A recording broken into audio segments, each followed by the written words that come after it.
जय श्री कृष्ण। नमस्कार दोस्तों, स्वागत है आप सभी का हमारे चैनल भक्ति ज्ञान में।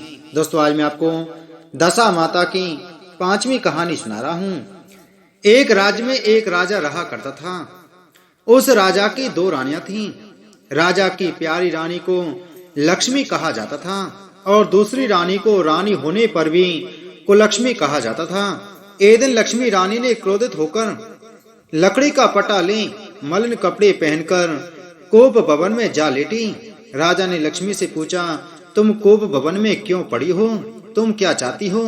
रानी बोली, कुलक्ष्मी को देश निकाला दिया जाए। कुलक्ष्मी रानी थी, इसलिए उसे निकाला देने से राजा की बदनामी होने का डर था। इसलिए रानी को पीहर छोड़कर आने की बात सोची गई।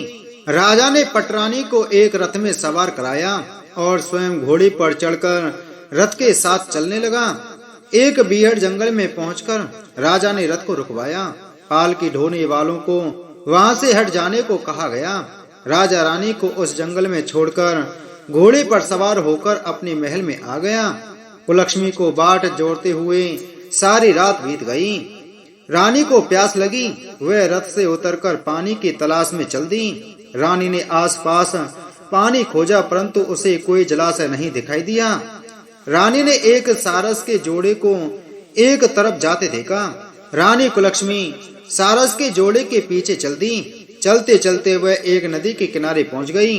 रानी ने सोच आदि से निवृत्त होकर उसी नदी में स्नान किया और जल पीकर अपनी प्यास बुझाई। उस समय कुछ अन्य स्त्रियां भी स्नान कर रही थीं। स्नान करने के बाद उन स्त्रियों ने दशा माता का डोरा लिया। उनके पास एक डोरा बच गया। उन्होंने रानी से डोरा लेने का अनुरोध किया। रानी डोरा लेकर अपने रथ में आकर बैठ गई। दशा माता ने रानी की परीक्षा लेने के लिए एक बुढ़िया का वेश धारण कर उसके रथ के पास आई। वह रानी से बोली कि बेटी, यहाँ बैठी क्या कर रही हो? रानी ने बुढ़िया से कहा, पहले तुम बताओ तुम कौन हो? बुढ़िया ने उत्तर दिया, मैं तुम्हारी मौसी हूँ। तब रानी उसके गले लगकर रोने लगी। उसने अपनी विपदा भरी सारी कहानी बुढ़िया को बता दी। अंत में रानी ने बुढ़िया से कहा, अब मुझे केवल तुम्हारा ही सहारा है, मेरी रक्षा करो। दशा माता की कृपा से उसी जगह माया का शहर बस गया। रानी के भाई भाभी आदि सारा मायका वहां प्रकट हो गया। रानी ने अपने पीहर के साथ मिलकर 9 दिन दशा माता की कथा कहानियां सुनाई। 10वें दिन डोरे की पूजा होनी थी। उस दिन सवेरे उठकर दशा माता ने रानी से कहा, नदी में स्नान कर आओ, वहां तुमको स्वर्ण कलश मिलेगा, तुम उसे ले आना और जो डोली तुम्हें लेने आए उसमें बैठ जाना।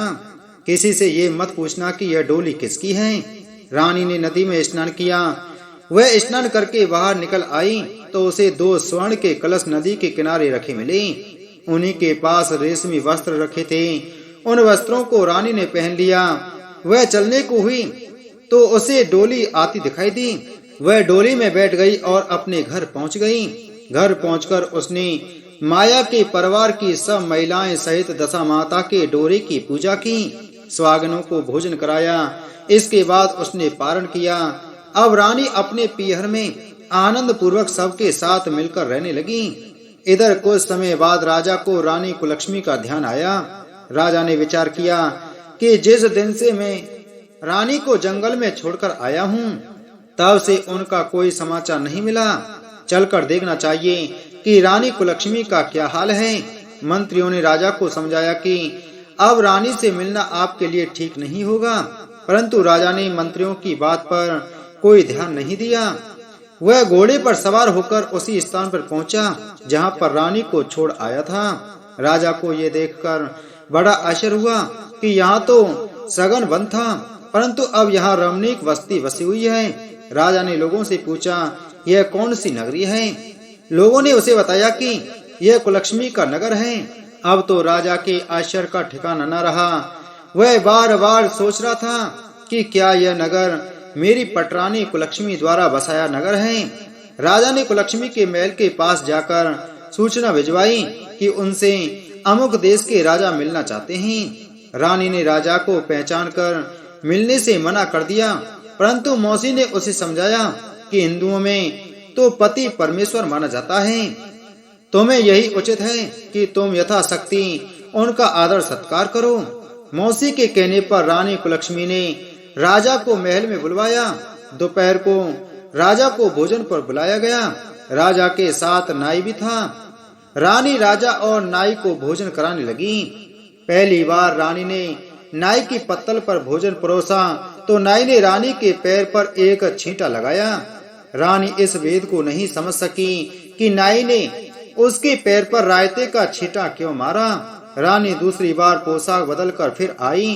राजा मन में सोचने लगा कि यहाँ तो बहुत सी रानियां हैं, सबकी शकल एक जैसी है, मैं अपनी रानी को कैसे पहचानूंगा। डेरे आकर राजा ने नाई से कहा, यहाँ तो कई रानियां हैं, मैं अपनी रानी को कैसे पहचानूं। नाई बड़ा चतुर था। वह बोला, रानी तो एक ही है, परंतु वह पोशाक बदल बदल कर हमारे सामने आ रही है।